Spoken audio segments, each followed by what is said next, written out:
Great sex is not love and never will be. Author Dee Shields. Where should I begin?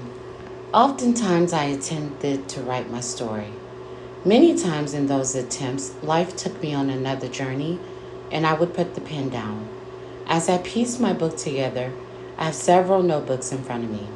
Now, after the illusions of love, my encounter with unconditional love, and my tragic loss soon after, along with so much pain, I can say it is time. A lot of what you will read in the coming pages will shock you. You may wonder, why did that happen to her? Is that true? There will be some laughter, and you may identify with my times of pain. Yet know that there has been much growth since the start of my turbulent encounters with men. All of it, I can say, truly helped me to grow and understand what love really is.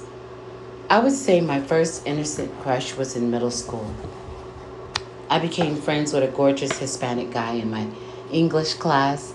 We talked about near everything, laughed about almost everything. It was a great friendship during those years, but never was more than simply a crush. As I hit 10th grade, high school, the instant urge to be grown hit.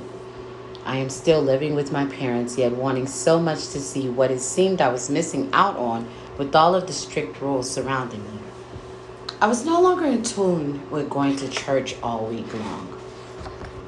Had grown tired and bored with Bible study and choir rehearsal. I had friends in my school and neighborhood who I felt were doing things that were way cooler, and I had to find a way to be a part of that world. And as the old saying goes, careful what you ask for. With a curious and naive mindset, I set out at a young age, putting way too much focus on that world. The fun I was so sure I was missing. I met my first look at what was really out there in my second year in high school, just as I so wished for. When I met him, everything about him was crazy. There's absolutely not an exaggeration there. Yet, it did not seem to stop me. My naive was at its highest level. Even though he was just way off, he was really fun to me. He had no fear of breaking the rules and breaking them often. Skipping school was something he had mastered, so teaching me how to do so was too easy for him, and we would not even go far. I attended David Crockett High in Austin, Texas, which was next to a park. There was a trail that went past the tennis courts, and then you were in the park. All of those skipping would be sitting across on the park bench tables and seats, relaxing for hours into the end of the school day. Even had the audacity to cross the street to Dairy Queen or Subway at lunchtime and head right back to the park. My parents were on top of our whereabouts, so my skipping phase with him did not last too long. Once the school called me, assigned me to ISS, and my parents knew, I had to wait until lunch hour or before or after school to see him because getting in trouble at home was not worth the urge to be too grown. Even though he was my guy and I was his girl, we never crossed the line beyond holding hands or kissing. I was 16, still a virgin, and honestly desired to keep it that way until marriage. My upbringing with my God-fearing parents and the church we attended was clear with that message, so I knew. Sex before marriage was not of God. That was instilled in us. To go against it was only pure rebellion. The struggles to fit in at school were often extremely difficult due to how we were taught in the church I grew up in. The church did not allow girls or women to wear pants, makeup, or extremely high heels. Those things that I am guessing now were what they considered temptation for men. So in our household, my dad enforced that rule. Anything that was considered of the world, or for a term more familiar for some of you, secular, my father did not allow, including the music. Secular music was not okay. We were not allowed televisions, though many who used to attend loved to argue that the head minister never said you could not have them. However, the final ruling goes, no one we knew or associated with had a television. So I take that as we could not have them. So it was not really too much temptation to secular ways in our home. That all came from what we as young girls, my sisters and I, would get into outside of our home. This lifestyle of strict rules included no pants wearing. We wore skirts or culottes, half pants, every day. There were absolutely no shorts allowed with my parents. To attempt to ask was to get a look of do not even go there. So always in skirts and culottes really did make it hard for me. On top of it all, I had short nappy hair, absolutely hated it, and wore extremely thick glasses, absolutely despised those, and my breasts were larger than most girls in my class, attached to a lanky, lean body. The only word? Awkward. Yet, I am an introvert in every area of my life, so I have never let show what I am unhappy with on the outside. I just take time to myself in the worst of it and get back in the crazy race of life without breaking down to others how I feel. I have spent a lifetime just dealing with it on my own. I made friends of both sexes, never had what one would consider a depressing childhood. It would take too many books to share with you all the fun days we had in our church time, neighborhood playtime, and days of roaming the school halls of Williams Elementary, Bettercheck Middle School, and Crockett High. Many great memories. You would have to be a part of my Facebook world to enjoy reading about those. It was just a brief look back for you all to see a behind the scenes look at my world growing up. Now back to my story on how I met my high school sweetheart. He was clearly on the wrong path, constantly in trouble with school authorities, had a major attitude, yet could be so caring and understanding all in the same body. He would smoke pot right there in the park next to the school. And yes, I witnessed a time or two when the school security would walk past, see them smoking it, and not say one word. He seemed invincible, like no one could ever put a rule on him and make him follow it. Could it be that that was what my attraction is in the first place? It is highly possible.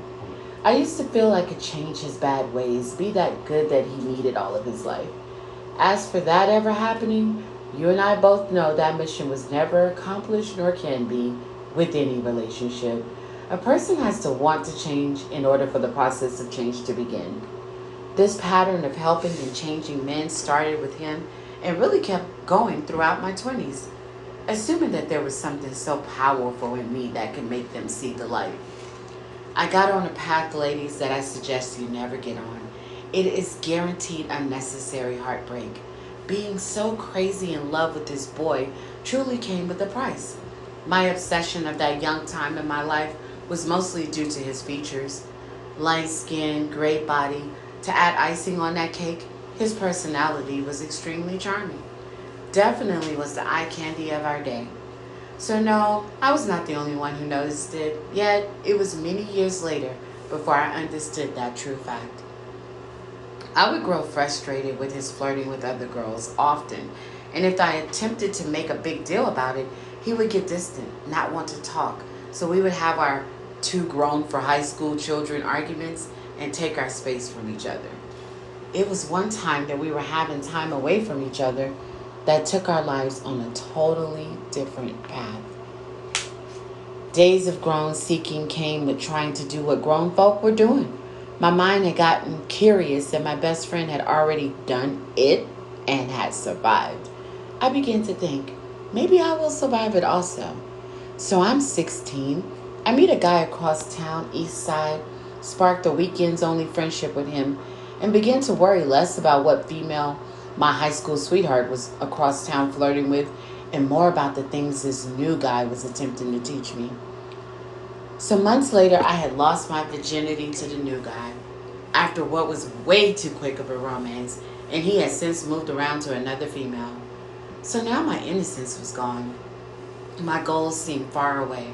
I used to say I wanted to do this or do that, read tons of books and play with my Barbie and Ken dolls, making fantasy play world about my future.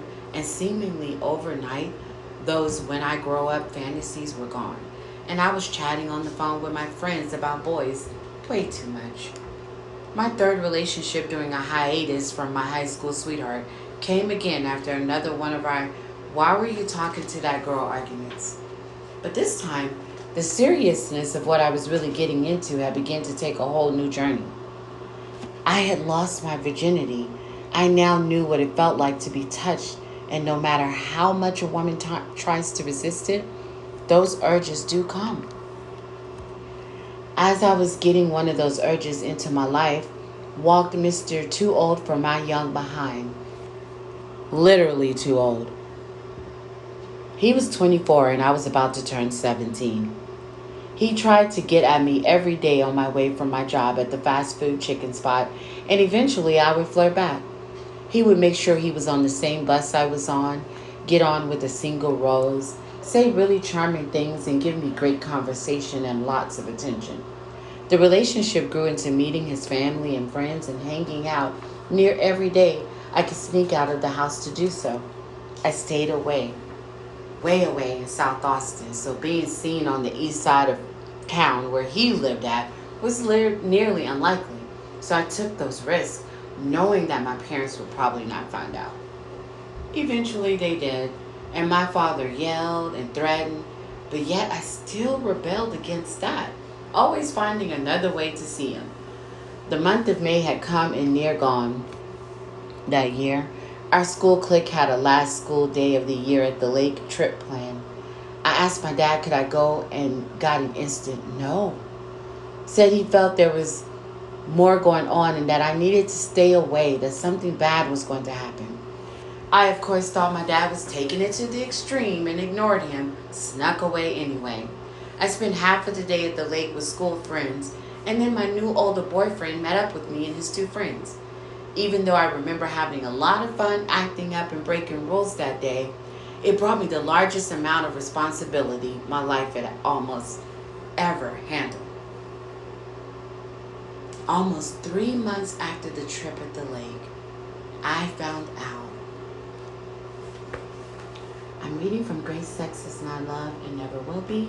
Please go to Social Media Book Club, click on the link. You can order a copy on Amazon. I'll come back with another reading from another book soon. Thank you guys. I am author, speaker, podcast host, relationship coach, and more, Dee Shields.